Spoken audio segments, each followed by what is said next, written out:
Hello and welcome, everyone. This is Authenticity, and my guest today is Ace Aspiras, one of our beloved friends from our local community that we adore, an author, a husband, a father, so many things, an inspiration to our community, that's for sure.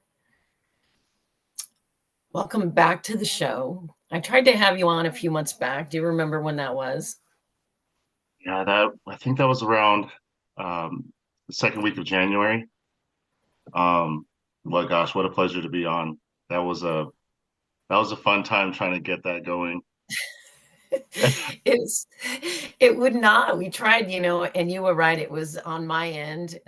When I tap in a little too long, the frequency affects the technology. Wow. And so I had to power off. It happened with Laura and Sarah when I had them on, but I remembered what happened to us. Powered off, powered back on, and we was able to go live. But the interesting part too, Ace, the synchronicity here is that it has happened with no one but my friends here local, you and Sarah and Laura, and no Wow. one else. That So it, the connection speaks for itself. mm, yeah, it's like some I wonder if it's some magnet connection because anytime I see you or Sarah or Laura, I can just feel things kind of calming down. Yeah. It's just There's amazing to feel that. there's You lots of feel home. soul recognition and code exchange constantly between us all. Mm, yeah. I want to start the show by saying congratulations. I saw on your post that you went to LA. How was that? Wow. Well, first and foremost, thank you so much for having me. This is truly a pleasure and an honor. Uh, LA Times Festival of Books is the largest book festival in North America, and the circumstances around getting invited to the Festival of Books was something I could have never scripted. Um, I was in a trauma recovery center when I got the news that I got invited to speak at the LA Times Festival of Books, and I didn't know what to think. um, I didn't know if I would be healed enough to go, nor did I really want to go. I really just had to trust God that He was going to make it happen, and He made it resounding that yes, I was supposed to go, and so I went. And as we get further along into the story, I think it'd be great to kind of circle back and be able to discuss about how full circle that moment was because it was truly almost like an out of body experience, like a top 15 experience in my life for sure. I bet. How beautiful, and what a great example to other authors or people who want to write books. I mean, you're an inspiration to all of us. When I met you, I knew I was introduced to you through Sarah. She said she met you at Kava, and I'm fortunate to have one of the copies of this beautiful book that you've written. And I spent some time reading it yesterday, and I could really feel authenticity, right? It was written all over this book. Truth, authenticity. There was, right off the bat in this book, you talk about, there was 3 pointers I wrote down. Um, why rediscovering authenticity matters. Mm, Being that the name of my show, Authenticity, I felt like how powerful that this book starts off with that, and that you and I are connected. There's no coincidence here. Do you want to share a little bit about the background, how this book came to be with our audience? I'd love to.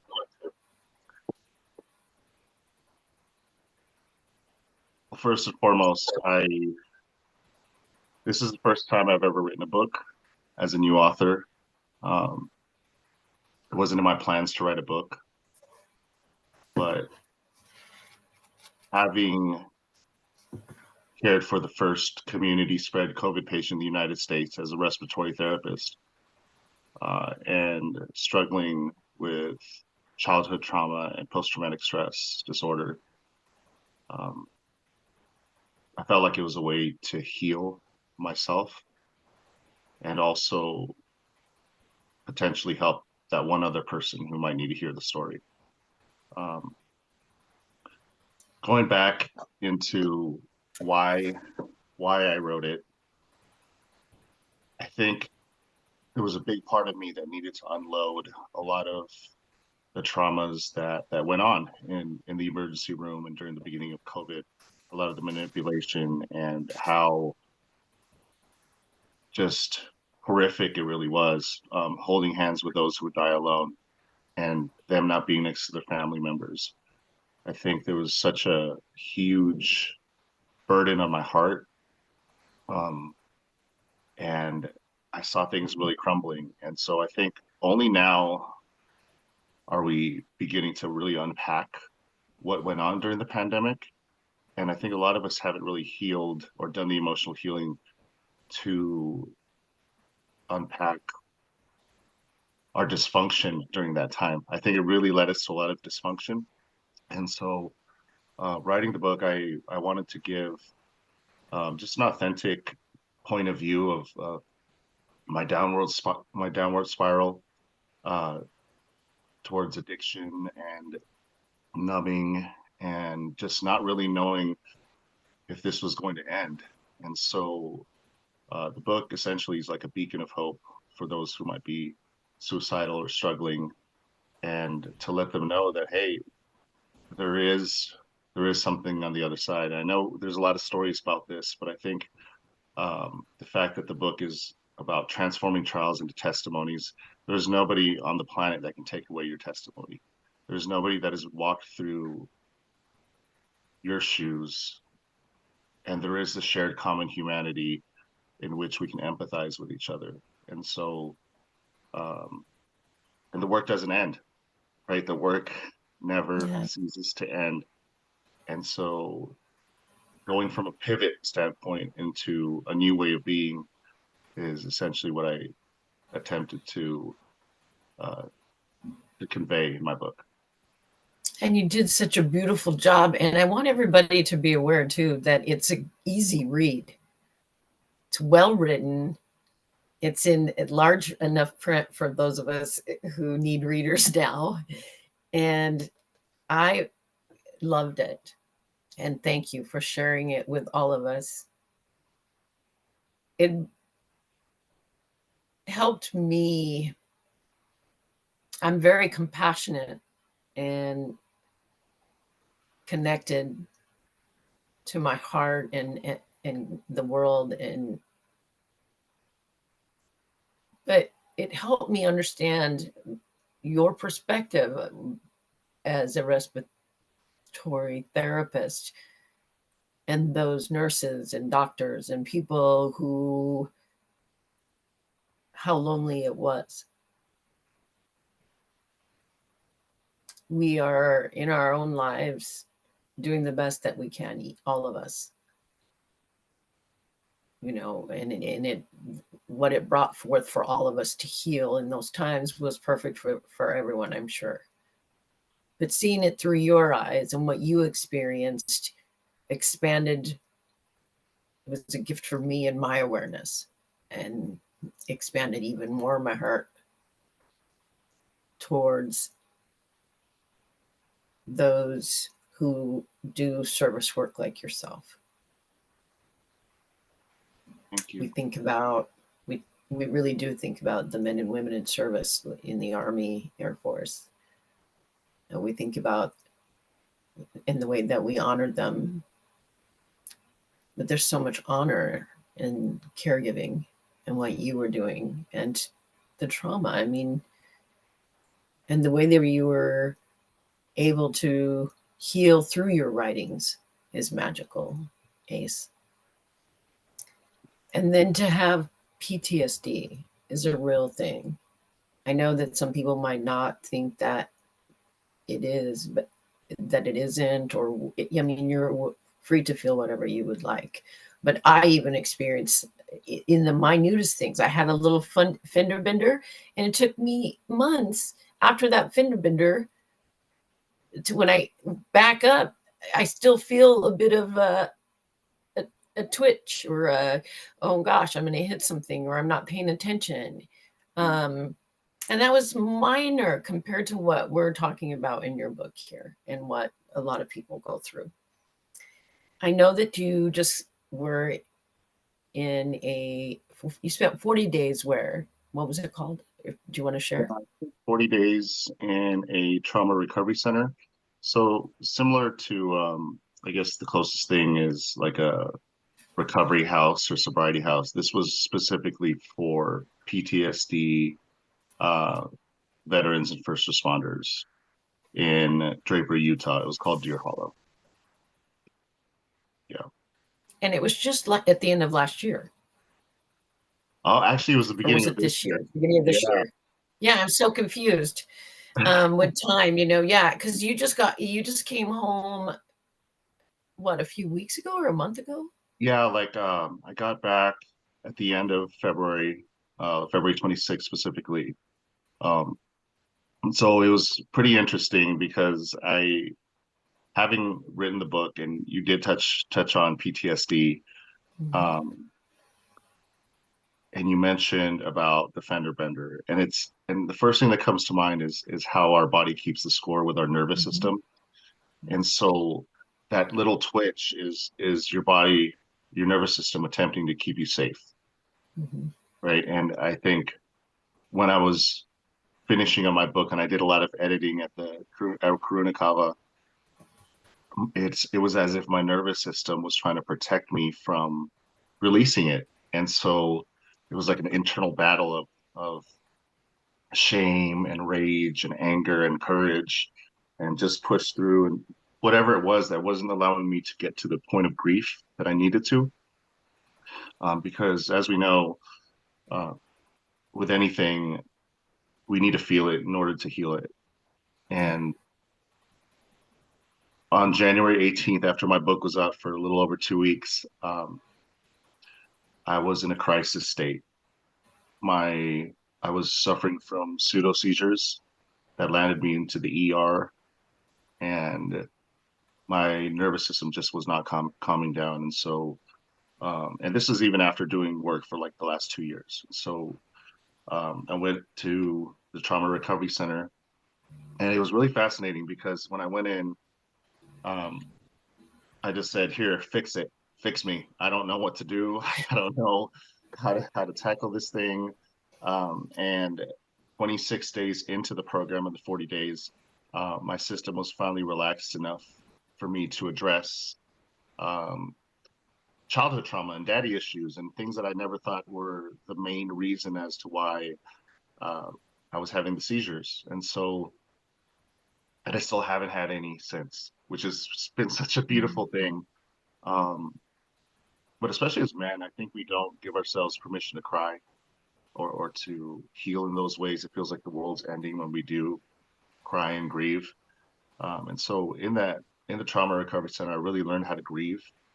And now instead of being scared to grieve or cry, it's more so like, yes, I finally get to heal. And from that emotional purge, and you talk about this a lot, is from that Mhm. emotional purge, refilling it back up with love is what needs to happen. Um, I the other day I was thinking about how many broken hearts I must have had growing up. You know, like my heart broken for um, my dad not picking me up, because he was drunk for basketball practice or something, right? Like, or whatever it might be, whatever situation. This isn't to bag on my dad, but by any means, but you know, we all struggle with stuff. Um, but I had so many broken hearts, and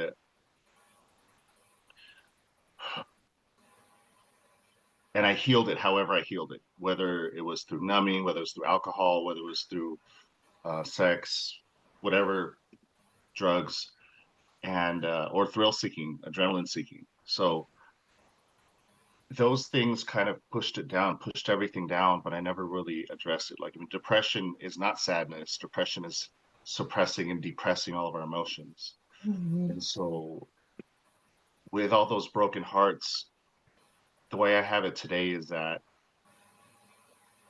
in order for me to heal it, God needs to break my heart one more time in order for him to heal it in the way it was meant to be healed.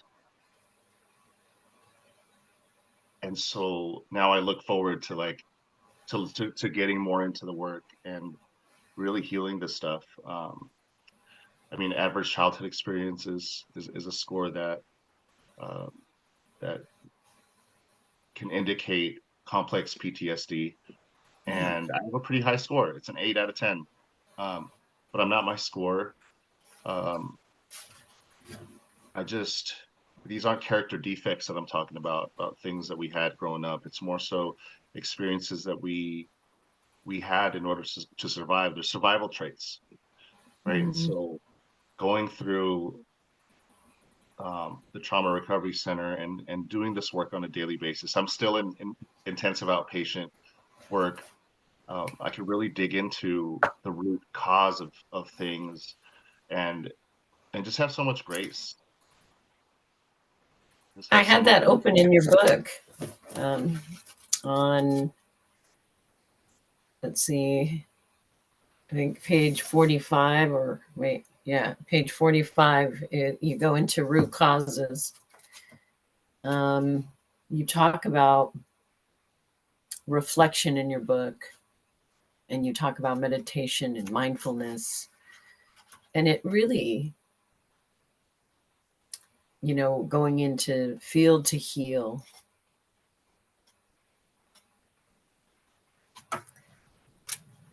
Feel to heal is big words, Ace. They're I really hope that everyone listening feels that we must feel to heal. And the shame that you write about, or that we have shame.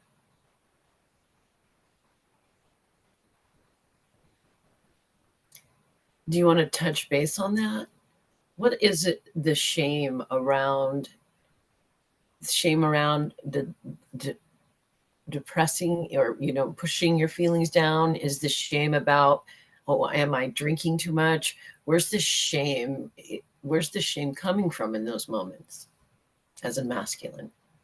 That's a great question. I think a couple things that come to mind is really understanding the difference between self-esteem and self-compassion. Mhm. So the way I have it with self-esteem is it growing up, it's about getting a first place trophy, about doing great things and accomplishing um, whatever accolade and whatnot. And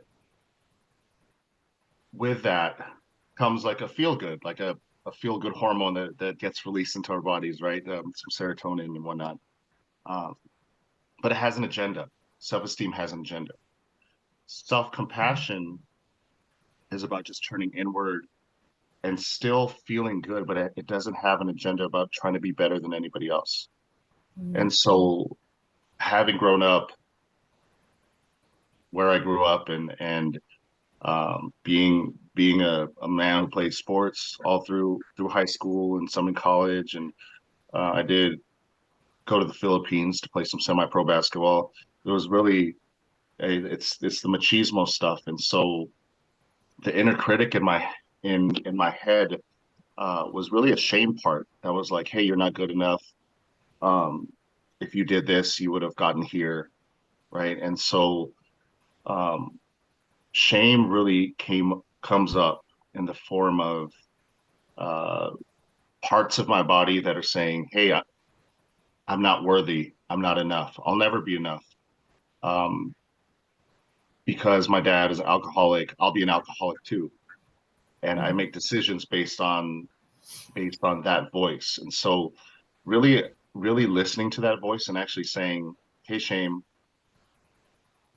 thank you so much for trying to protect me from feeling a particular way, from feeling hurt, from feeling sad, from feeling exiled. I need you to just step aside."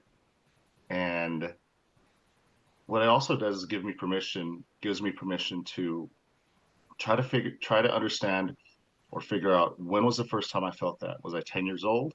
Was I 8 years old? And when did I first feel that type of maybe like abandonment feeling? And so then I'll go into that age and like really close my eyes and meditate and almost do like some timeline therapy. In the book, we talk about timeline therapy and going back in Mhm. in space and really seeing who was around, and but more so getting back to that moment and saying, what did 10-year-old Ace need to hear? What did 8-year-old Anna need to hear at that moment? And what type of love and direction would you give that person? You know, your younger self. And so calming that inner critic who wants to keep you stuck, wants to tell you that you're not enough and all this Mhm. is just really a protector. It's not something to say, hey, shut the heck up. I don't want to hear you right now. It's more so like a process of befriending that shame and Mhm. thanking you for protecting you. I love that. What a way to have a positive twist instead of saying, hey, bug off or the F word. Mm, You're embracing it all with love. yeah, You said something at the beginning of the show that, we're constantly healing or we're constantly evolving. And that's something we embrace, knowing that we're always evolving. I'm the type of person, Ace, that if I learn something new once a day, every day, it's my joy. mm, Learning to learning something new, if it's from speaking, I learn a lot from my guests, from speaking to you, Ace, or a cooking class or whatever it is, a modality or what it just brings me joy to constantly evolve and grow as Anna.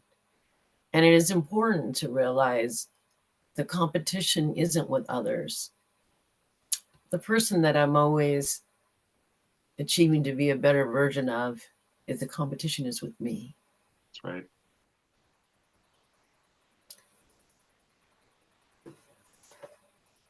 Why do you feel you said that the heart had to be broken one more time, and that's where the 40 days came in? Do you believe the PTSD reared its head again in your nervous system because you had to go another layer? Yeah, I think my system would only allow me to go another layer at a time, and then Mhm. it'd have to kind of recover from it, and then we can go down another layer and recover. Um, I think that, well, I truly believe that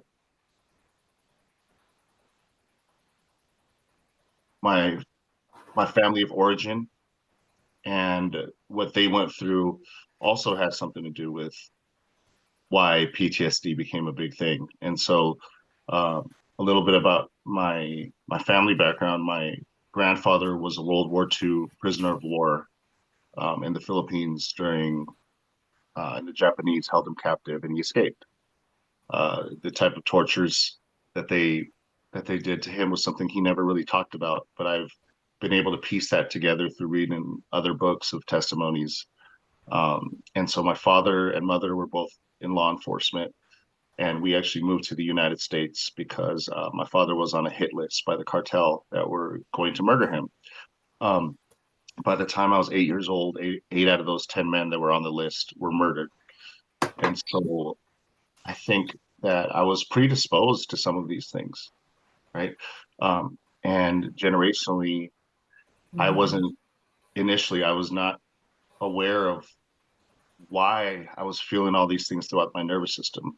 Why was I having flashbacks and intrusive dreams and um, little things that would just trigger me into like an oblivion? And so then shortly after that, my wife would really be frightened. She would walk. It was as if she was walking on eggshells just to maintain some sort of order in the house. And with little kids, it just got really ugly. And Yeah. so going into going into the trauma recovery center, we did an exercise about generational trauma and has your family experienced like poverty and witnessed like beatings and verbal abuse and drug use and all these things. And there wasn't anything on that list that I was like, well, we haven't experienced this. And so it was really overwhelming for my system. And I say that Mhm. because it wasn't like muscle twitches or this and that. It was like my nervous system was like, wait, what are you doing? You're not going to unlock all this. You are not Mhm. going to do that right now. And but that's exactly what needed to happen. Was it to be finally talked about in a safe place with safe people. And the way I have it is that, trauma needs a credible witness. Trauma needs a witness, someone who has also experienced something similar that can express.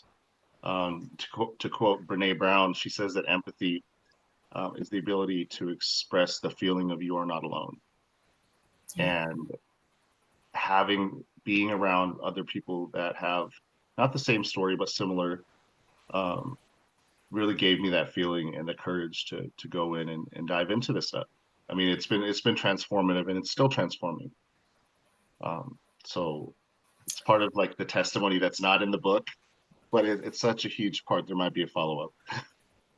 Oh, I'm excited. We talked about that the last time I saw you in person, that, I'm excited to see part two, your second book, for you to start working on your second book through your inner knowings and some understandings that you're having now, and aha moments at this next chapter of your awakening and remembering,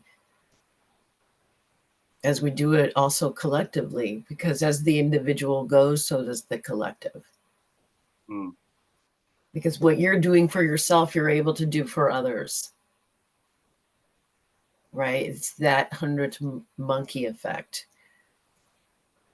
You ripple that out energetically by your beingness, by who you are. Your energy admits all the triumphs in your truth and those that you speak to. So we heal the world by healing ourselves. that's it. That's it. Are you Yeah. selling your book on Amazon? Yes, it is on Amazon. It's you can purchase the Kindle version or um, that copy right there. Um, yeah, I was overwhelmed with how the book was doing initially because I was literally having like body seizures every couple hours, taking 4 ice baths a day, and I was getting pings about how well the book was doing. And if it's okay, may I share about how it was doing initially and where it's at now? Of course. Okay. That's why Um, we're having this show. fantastic, fantastic. I want everybody to go out and buy this book. It's amazing. I'm Yeah, calling out all my masculine friends. Get on the horn. Get on let's go, Amazon. guys. Let's go, guys. We got to build in this community here.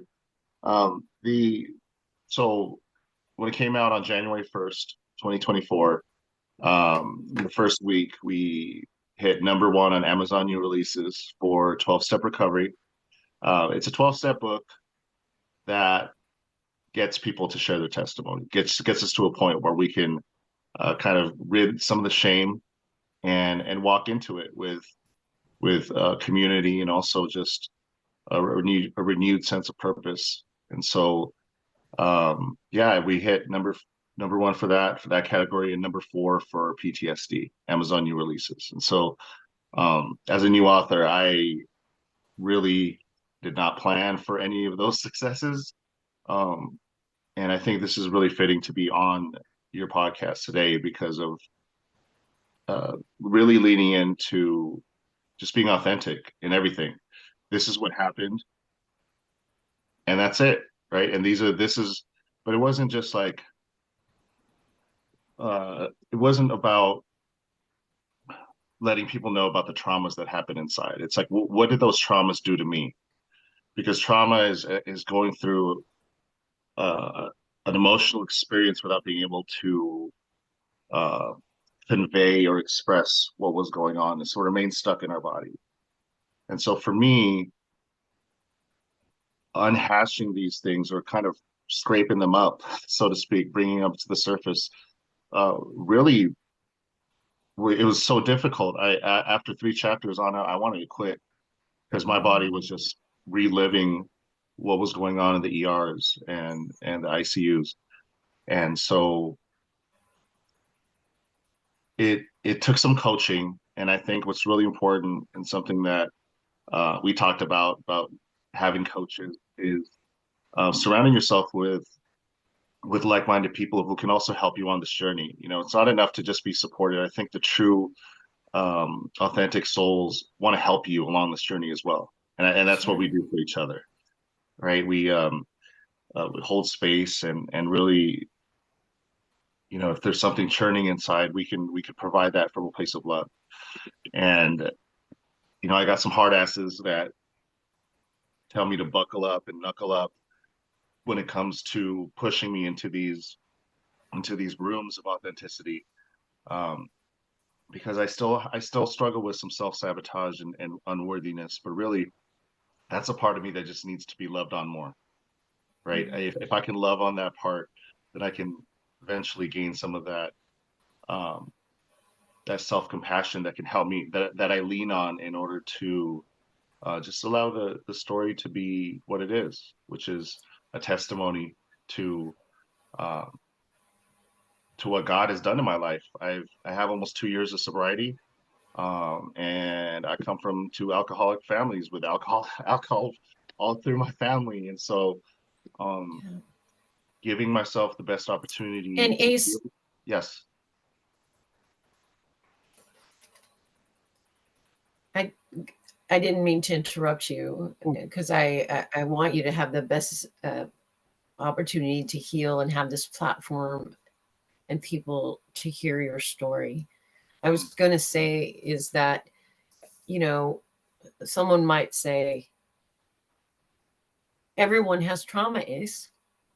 Everyone has trauma. We are the, especially, you know, my generation, 50-year-olds, 40, you know, 40, if you're 40, 50, 60, 70-year old, we were raised different than the children are being raised now.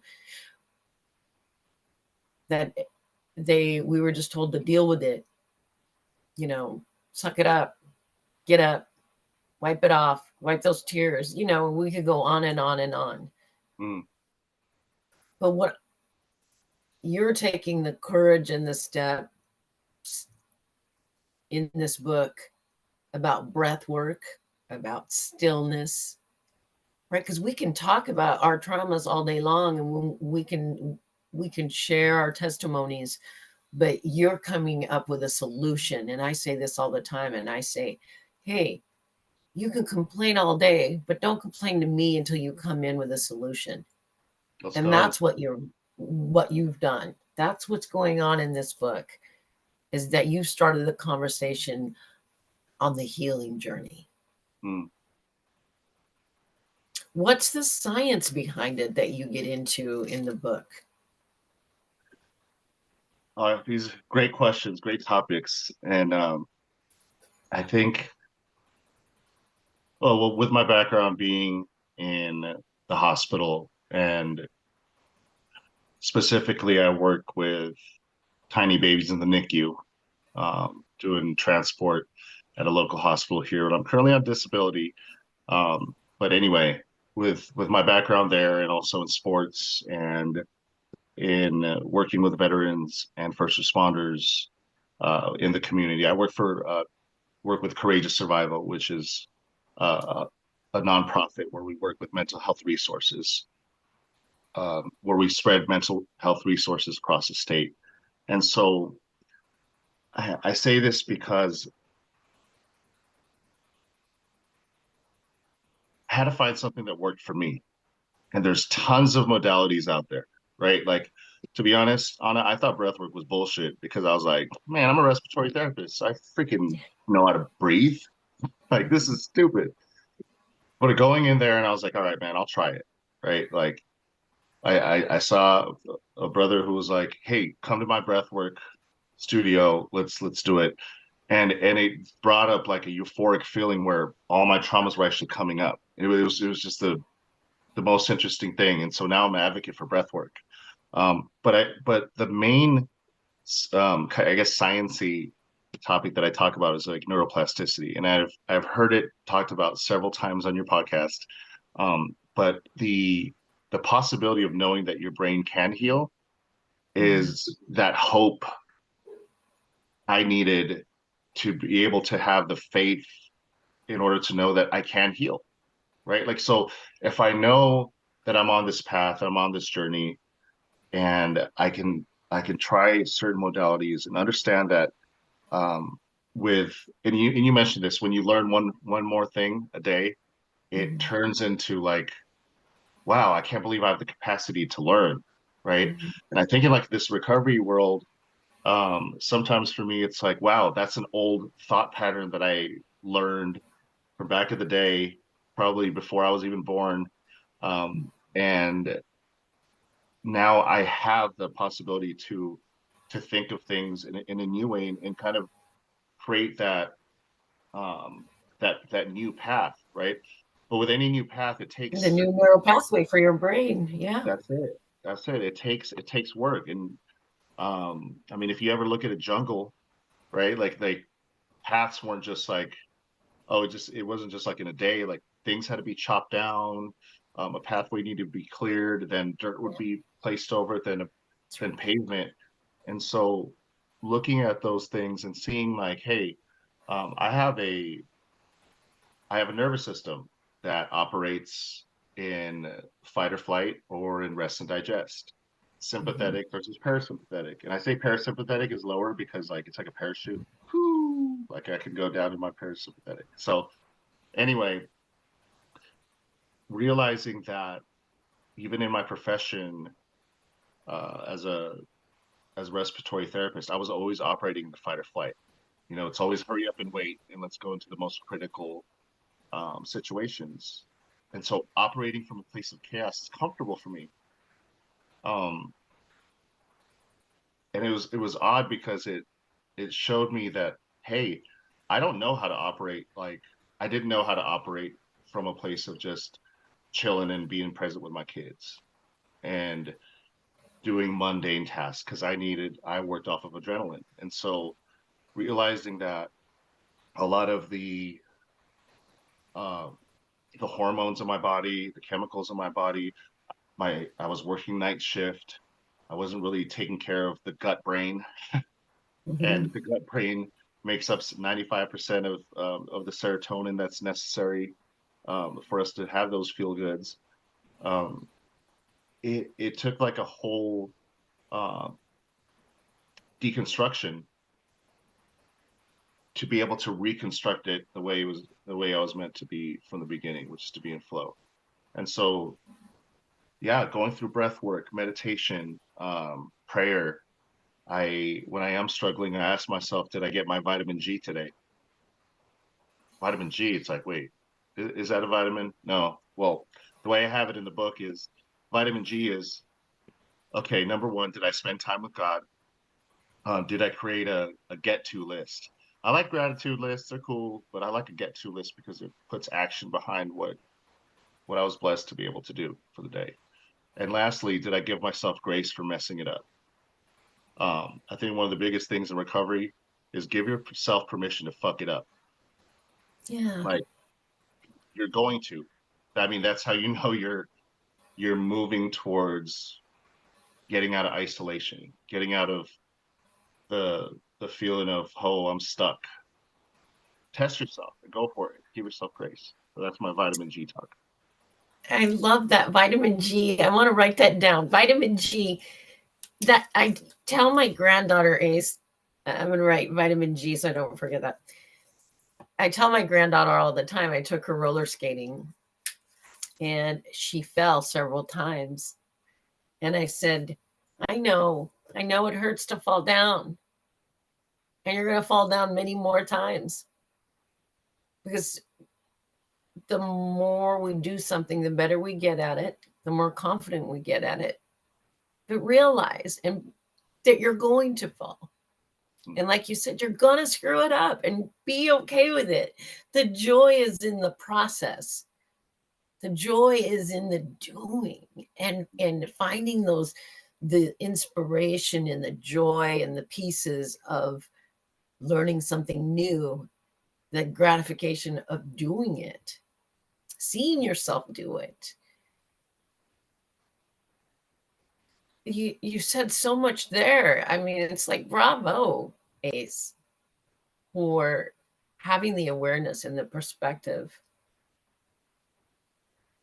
to start this healing journey for yourself and many others who are listening and reading your book and going to pick up this book. People are afraid of failure. People are afraid of messing up. They're afraid. Well, what's going to happen if I don't get it right? Does it have to be perfect?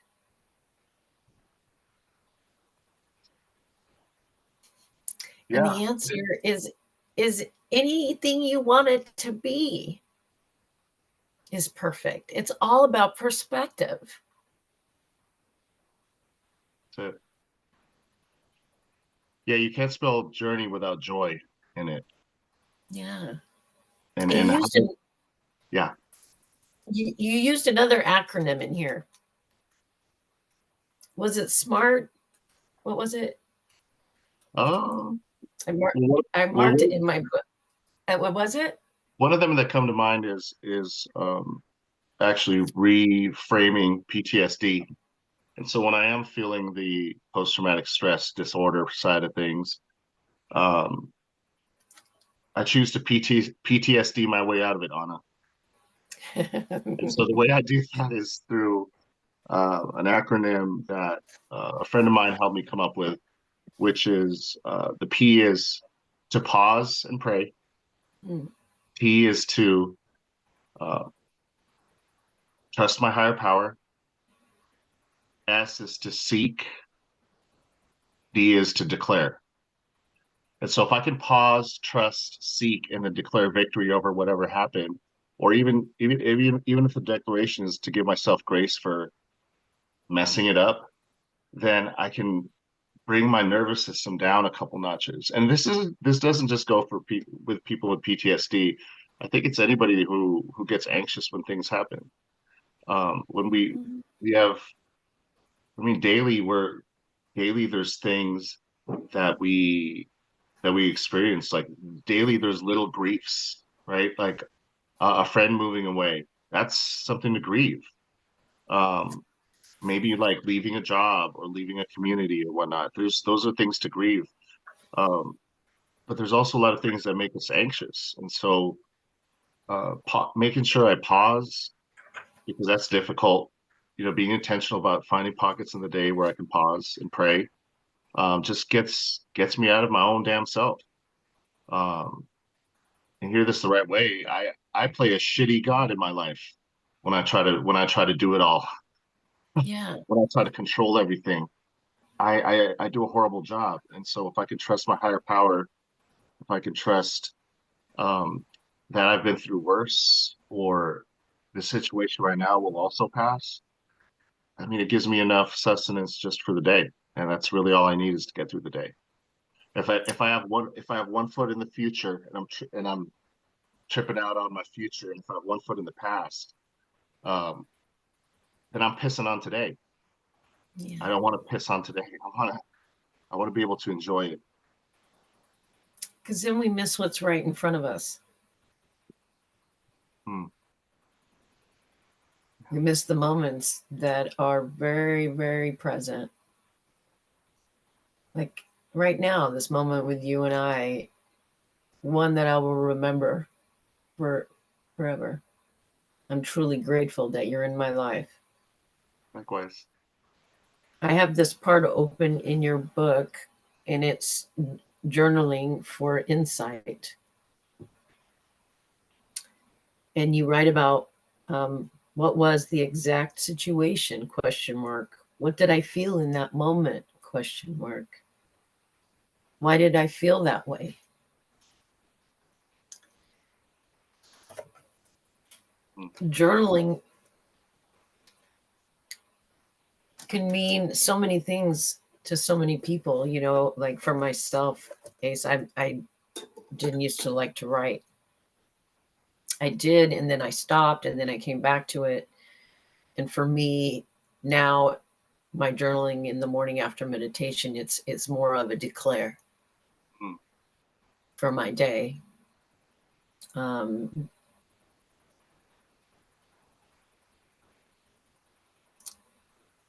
what does journaling do for you in your day? How do you use journaling to heal? Or you're maybe it's not for healing, maybe you're doing it for some of the questions that you list in your book.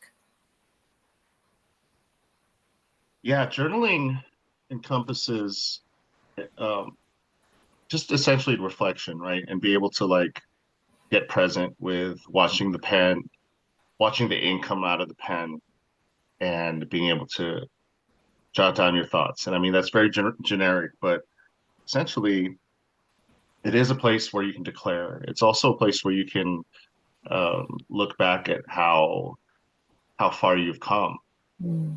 I mean, when you look at your writing from maybe 10 years ago versus right now, where it's reflective and it might have more intimate details about you, it's like, wow, I've built a relationship with myself that can last, that can weather these storms that are going to come, because that's a guarantee. You're going to have storms.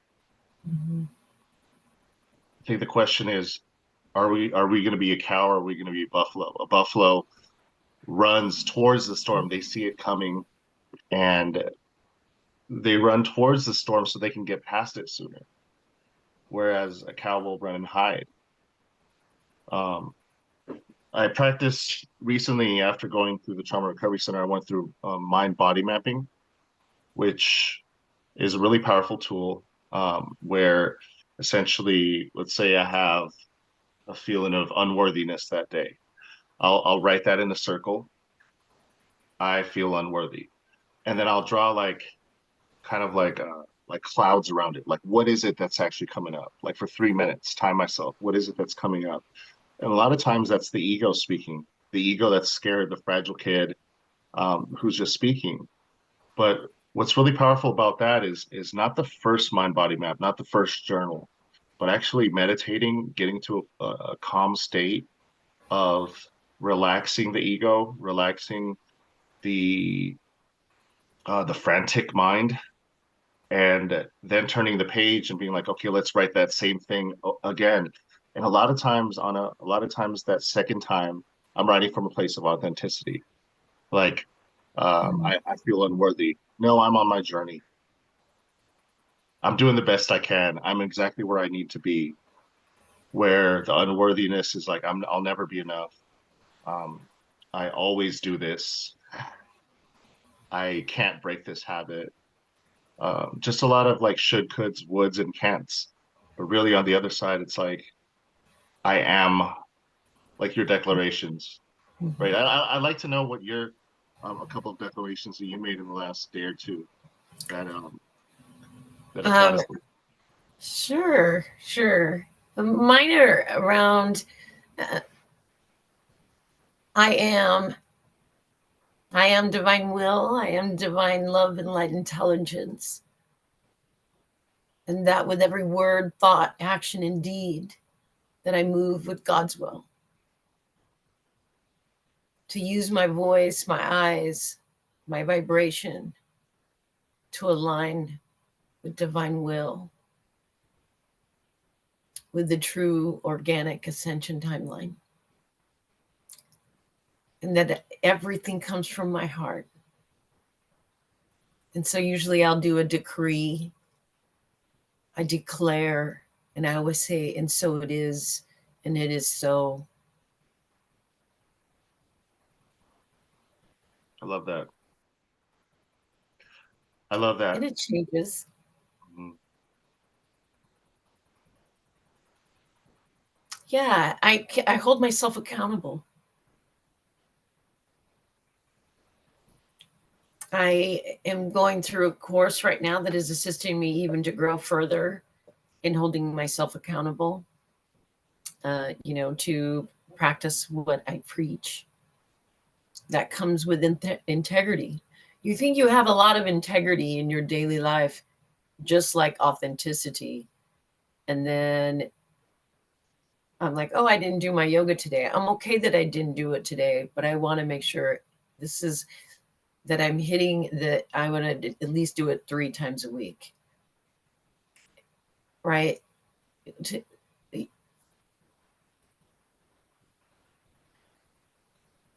That's the divine will, to be that whole and complete, to have that kind of discipline and diligence to keep pushing forward, because we give up. We give up on our dreams. We give up on our beliefs. We give up on, which all of this is fine. There's no wrong or right here. It's the fact that we keep going. It comes back for us to revisit again. Okay, let's try it again. Maybe it did, like you said, it didn't work the first time, and then I'm going to redraw it and see what comes up next in my journal. Mm. What is the perspective I can look at from this situation? Yeah, I love that because it to me, healing is just one thought better. If I could look back at the previous five days or 6 days, maybe the problem or the challenge actually fixed itself. Mhm. Maybe I had to get out of my own head. Maybe there's a possibility that I needed a few things to be divinely orchestrated in order for me to actually take action. Was I patient or did I learn patience at that time? Something that's been really interesting with that whole time in the trauma recovery center was that it felt like a little bit of some humiliation. Like I've done all this work and I still can't figure this out. Right? That's how I had that was a voice in my head, and Mm. really coming out of it, it felt like a divine appointment to actually get to a point where I really feel and live this stuff. Yes. Like when so there's certain books that we read that, hey, the first time we read it, it speaks to us a certain way, or maybe we're just reading the words on the page or whatnot. And then sometimes it feels like, wait, hold on, there's like a soul connection to the words on the page. Yeah. And as I reread my book and thought about like, wow, like God, you brought me through this situation because now I'm not speaking with my head anymore. I'm speaking with my heart. Right. And that connection with other people is really what it's about. I mean, it's not about, you know, degrees or accomplishments. Yes, those things are nice, I guess, but really it's that connection. Um, and I think so much of the pandemic was about dismantling our communities and keeping us isolated and fixated on things we never healed from. With those lessons in mind, how can we move forward and reconnect to our hearts, reconnect to community, and actually over time, I think I've known you for about a year. Um, the encouragement that you get from your community actually becomes like a source of I can be myself. I don't have to try to be anybody else. Um, I declare myself as love, being reparented, with all the support I need. It's just up to me to walk through those doors. Absolutely. And I always say, you can't hide no more. We can see. If you're not being authentic and you're trying to be someone else, it's palpable. We can feel it. When Ace or Anna is trying to be someone else, my friends will call me out on it. If I even grab my phone or if I'm texting, they'll be like, who are you texting? You're always so present with us. What are you doing? Put your phone away. I'm like, well, I got to get back to this person. I should have said something first to you to give me a minute. Like we're always learning together and holding each other accountable and learning along the way that connection is the most important thing. That's it. Yeah. Um, connection is so important. And in the treatment, we actually talk a lot about self, coming from a place of self, or I also like to add authenticity in there. But our true voice has compassion, curiosity, clarity, creativity. We're Yeah. calm. We have confidence and courage. And like you said, most importantly is connectedness. Um, Putting away Yes. our agenda, not trying to be better than anybody else, but really being the best you can be. Um, it's really powerful. And when you're around like frequencies, I guess, it just really it okay. When I step in the room with you guys, there is certainly like a level of like whoosh, whoosh, like the room just kind of chills out. I'm like, okay, my people are here. What's up? Let's go kick it. What are you Yeah. experiencing right now, right? And I think I really want to thank you for giving me permission to explore those things. I think coming from a place of like a little bit of religious trauma, but also Yeah. having like a relationship with God and knowing Jesus as my personal savior, like if the creator created all these things and there are so many frequencies, then why would I turn a blind eye to trying to understand it more as maybe being part of the equation as well? And so I just wanted to thank you for never turning down my silly questions when we do have like cosmic shifts and whatnot, because I'm like, whoa, what is this stuff? Oh, I love it. And sometimes the answers don't come until someone asks the questions, hmm, right? Because we're not just sitting around, I'm not in meditation, in the 12th dimension, all the time. We are embodying our higher selves in form more and more every day, embodying who we really are. And you do get to a level where the meditation is your natural state. But when you ask me a question, the answer comes when the question is asked. And sometimes I'm not even aware that there, so there is no really a silly question because we're learning again from one another. You'll ask me a question and I'll be grateful that you did because it gives me something to bring inward, feel into what you've asked me. So we both grow from that question. And perhaps I hadn't put thought on it or had looked at it for a minute. hmm, And so it's beautiful. And don't stop so that I can continue growing back and forth.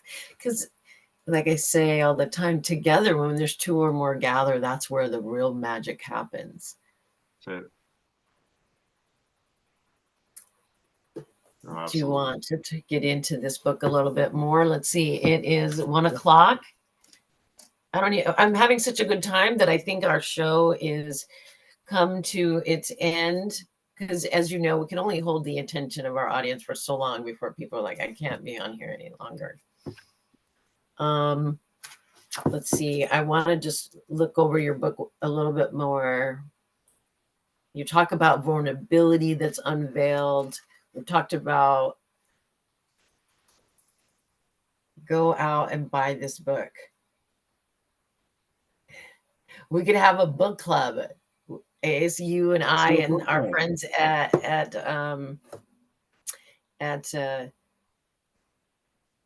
Kava Bar, and we could meet on one evening and have a book club on it. We can grow together through it. I love it that much that I'm willing to sit down in a circle with everyone and talk about your book. Wow. Well, that'd be one of the nerdiest things I'd ever do in my life. But I'm open and willing to do that. Heck yeah, we'll make book clubs popular again. And it's all right to be nerdy. I love you. I thank you for being on my show. Thank you so much for Ace, the opportunity. is besides Amazon, where else can they find your book? It's just on Amazon right now. I am looking at different other outlets to platforms to place it on, but again, we're still pretty new in the journey. I will have opportunities to kind of sell the book like in person. I think Ben was talking about the possibility of maybe doing a book signing there, and so that'd be tremendous. But yeah, just stay tuned, and if you feel inclined, you can follow me on Facebook or Instagram. And I love getting in touch with people. Do you have a YouTube channel or anything? Not yet.